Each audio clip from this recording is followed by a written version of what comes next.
Welcome to our channel. Today we how to connect a credit card with First Citizens Bank, detailed guide step by step clearly.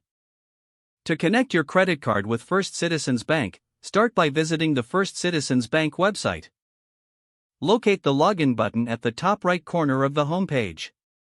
Enter your username and password in the provided fields. Click on Login to access your account dashboard. Once logged in, navigate to the Accounts section. Select Linked Accounts or Manage Accounts from the drop-down menu. Look for an option that says Add Credit Card or Connect New Credit Card. Click on that option to proceed.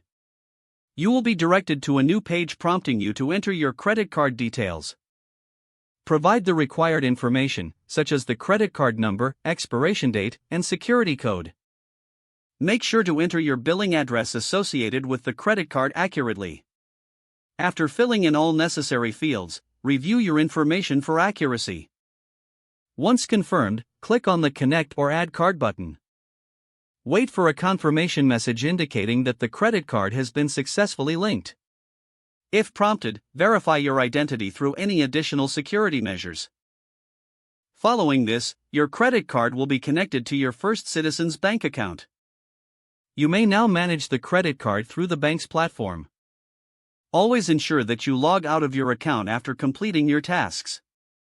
For any questions or issues, consider contacting First Citizens Bank customer support for assistance. If the page does not load, refresh the browser or try again in a private or incognito window. Make sure you are using the correct email address, then retype it carefully to avoid small typos. If your password is not accepted, use the reset option and create a new strong password you can remember.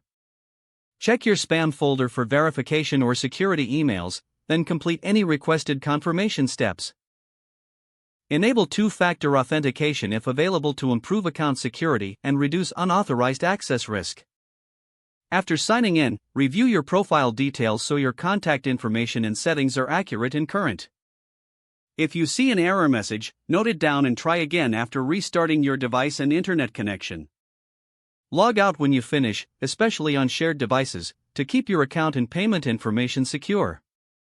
If the page does not load, refresh the browser or try again in a private or incognito window. Make sure you are using the correct email address, then retype it carefully to avoid small typos. Don't forget to like this video and subscribe to our channel for more step-by-step tech guides.